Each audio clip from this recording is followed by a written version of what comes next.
This is a photograph of a man named Eric Arthur Blair, a name you've never heard of before, but you might know him by his pen name, George Orwell. George, or Eric, whatever you want to call him, wrote things. Animal Farm and 1984 are his best-known works, but he was also responsible for a nursery rhyme called You and the Atom Bomb, published on October 19th, 1945, a couple of months after America dropped its nukes on Hiroshima and Nagasaki, ending the Second World War. What's that? Oh, apparently it was a critically genius and historically significant essay highlighting the inevitable path towards mutually assured worldwide destruction. Not a nursery rhyme. Whatever. In this essay, Orwell used the phrase Cold War to describe a conflict whereby the opponents could destroy each other at the same time. As it turned out, Orwell was a prophet, and his little-known essay accurately portrayed the next 46 years of almost war. Most people think the Cold War happened because of the unbridled evil of Soviet brutality and the endless reserves of goodwill and grace shown by the Western powers, especially the Americans.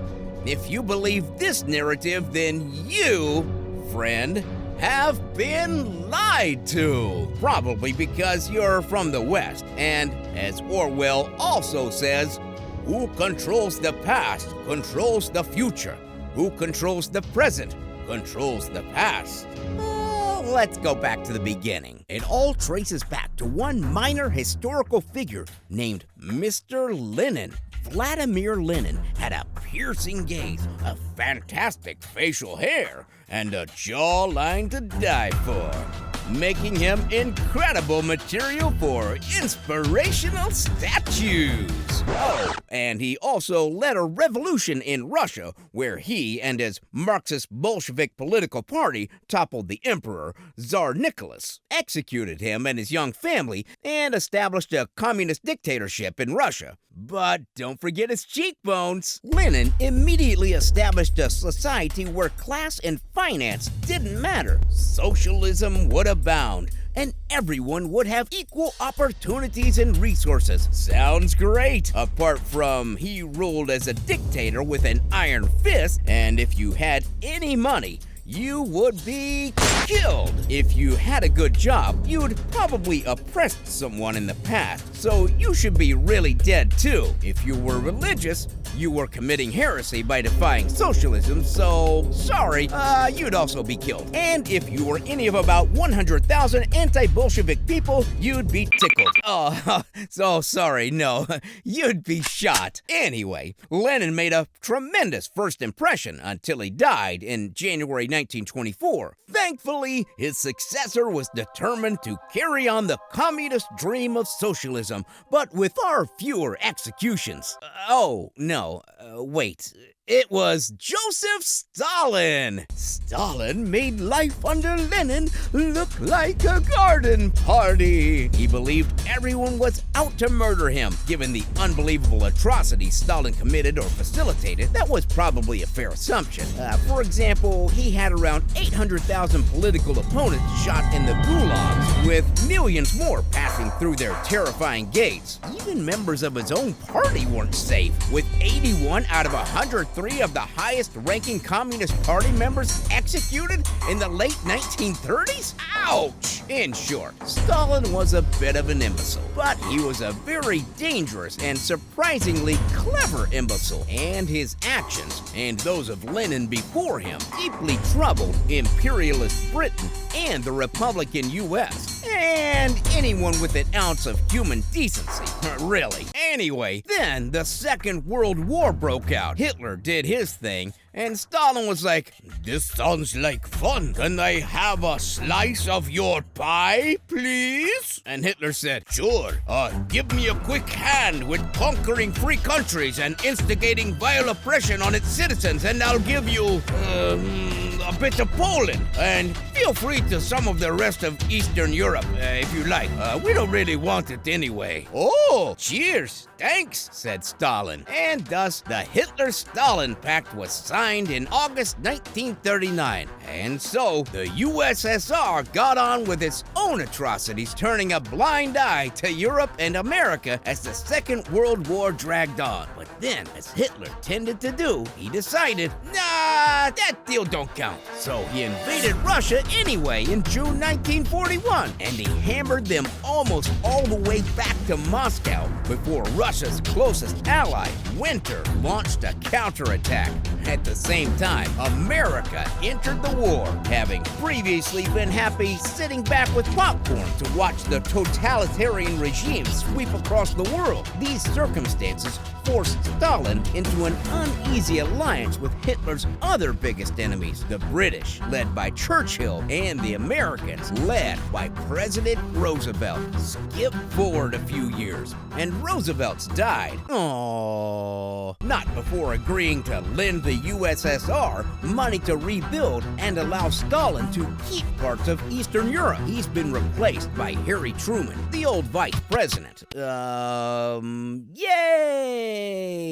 Truman was a straight-talking type of chap and perhaps the last U.S. president to actually speak his mind, but that wasn't necessarily a good thing. He was also kind of Trumpy and didn't have the aristocratic guile displayed so cleverly by his predecessor and Winston Churchill. No, Truman was more of a hardliner, and that didn't play well with Stalin. He took the stance that Stalin and the communist regime must be contained at all costs, creating the aptly named policy of containment, also known as the Truman Doctrine, in 1947. In this speech, he offered an economic and military aid to Greece and Turkey to prevent the further spread of communism. Remember the aid Roosevelt had promised to Stalin? Well, Truman didn't really like Stalin, so he said, never mind, sorry, and canceled the agreement. Stalin was pretty mad, but there wasn't much he could do about it. But the tensions between the USSR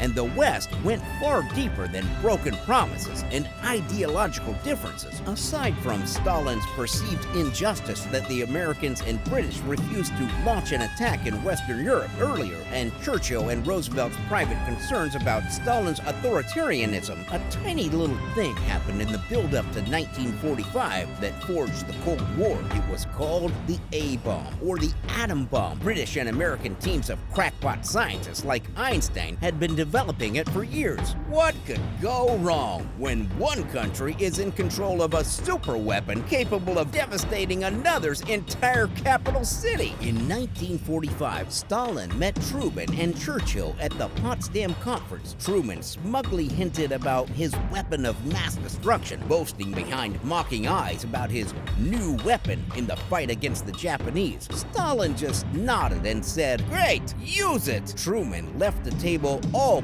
pleased with himself. Stalin knew nothing. Except, actually, he did, because the USSR had a vast and complex network of spies, including a few actually working on the A-bomb itself. So, in reality, Stalin knew about the A-bomb long before Truman, and when Truman thought he was subtly boasting about his new bomb, he was actually informing Stalin that the testing had been successful, leading to the USSR to developing their own A-bomb. Bit of an oops there, Harry. The Soviets did this successfully in 1949. The Americans were angry because they didn't want anyone else to have the power to destroy cities with the click of a button, least of all a ruthless dictator. But their experiments inevitably led to their enemy developing the same thing. After the Second World War, democracy and capitalism tried to contain and surround communism and dictator-led socialism, but by making Stalin feel surrounded, they stoked the fire.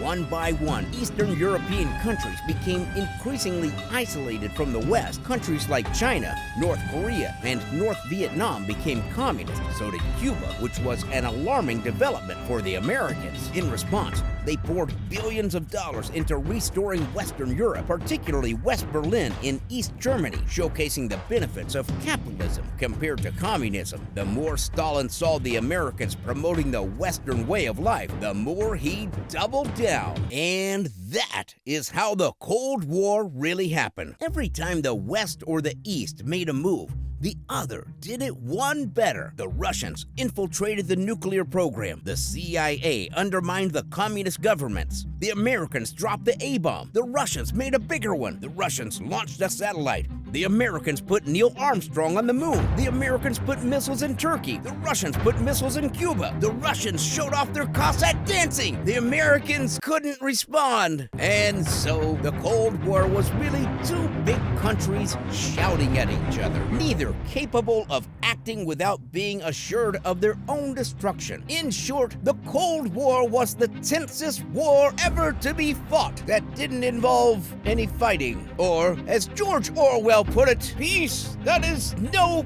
peace. And so, 44 years of not fighting finally ended when the USSR side gave up and collapsed. In 1991, America's response was basically, yay, but we were kind of enjoying that. Now what? And that's literally the end of that. Bye!